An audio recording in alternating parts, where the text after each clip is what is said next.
criticism in Morocco of the speed of the official response to Friday's earthquake, which is now known to have killed more than 2,800 people. Heavy lifting equipment has begun to arrive in the remote regions of the Atlas Mountains, which has been the hardest hit. Our Middle East correspondent Tom Bateman has filed this update from Marrakesh.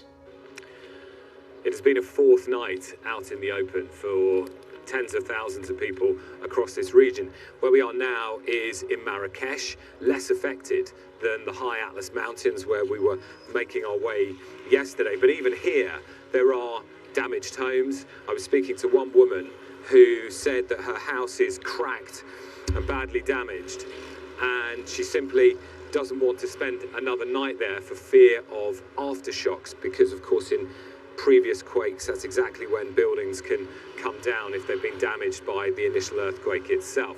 Now, she said that she's brought her 4 children here, her disabled brother, and they're simply at the moment having to fend for themselves. There was no official aid, there's been no official help for them here, she said. And that is a scene that we're seeing replicated in many parts, particularly across the mountains. And we spent the day there yesterday getting into some of the most remote areas. And while in the big towns, particularly in a place called Asni, we were seeing a military response, we were seeing formal aid, we were seeing that really crucially important heavy equipment, diggers, that you need in the crucial hours and days after an earthquake to lift the rubble. That was starting to be deployed, and we were seeing it in some villages as well. But as soon as you get to those more remote areas, there was absolutely none of that at all. So there have been these growing voices that there wasn't the urgency. It didn't feel for people like there was the urgency with the official response that was critically needed. Now, the Moroccan government says that it has been doing a very quick and rapid response. Its military has been deployed since the earthquake on Friday and into Saturday. But at the moment, there's still only been 4 countries that have had an official request from the Moroccans to come here. They are starting to be deployed, but it still remains the case that in some of those most remote areas, people desperately need more help. That's Tom Bateman in Marrakesh. MSF Doctors Without Borders have a team in Marrakesh at the moment, and I'm joined now by their emergency coordinator, John Johnson. Thank you very much for joining us, John. Clearly, you've got a huge task ahead of you. Tell us a little bit about the challenges that you're facing. Well, I guess we're facing the same challenges as everybody else. We arrived here on Saturday night, trying to figure out where the problems are.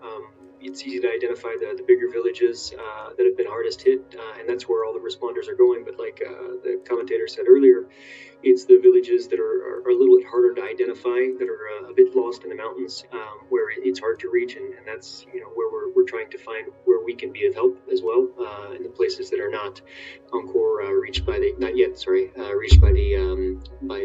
search and rescue teams. And what is it that is quite essential in terms of the equipment and help that you need at the moment? We spoke to a charity a little bit earlier on, and they said that in the area that they're working in, they aren't accompanied by any other sort of authority or any other sort of charity groups. It's just them. So it seems like resources are scarce at the moment. I don't know. I think it depends on where they are and how it's distributed. If you look at the overall response, it's been impressive. There's been a massive response by the Moroccan military. There are ambulances that are driving all around the area around the earthquake to find victims. You see distribution of water, food, non-food items. People are still sleeping outside, but it depends on where you look. There's been a very strong response in certain areas, and then I think certain areas just haven't been reached yet, and I think a lot of that has to do with the access. We're high up in the mountains. Some of these villages are only reachable by foot or by donkey, so it's hard to get to. And in terms of the kind of the hospitals and the blood donations, we heard early on when the news of the earthquake first broke that was something that authorities were sort of urging people to do, to donate blood, to go to their local hospitals and help with the search and rescue mission. What's the situation now? There's been a large outpouring of solidarity from the Moroccan people. You've had blood donations, of course. You've had doctors and nurses from all over the country that have come to the area to help out of their own goodwill. will, you see a big response. And places where we arrived, the first night, and there were no human resources to treat the patients. Now there's a system that's been put in place. You have more than enough staff in certain places at the clinics, but there's still a few needs to be reached. And, we've talked a lot about the scale in terms of the reports that we're getting of the missing people and the people that have sadly lost their lives. We also hear about reports that people are too afraid to stay in their homes and they're worried about tremors that might follow. What are you seeing? I mean, in the smaller villages that we visited, they've been completely leveled. There's nowhere to stay inside.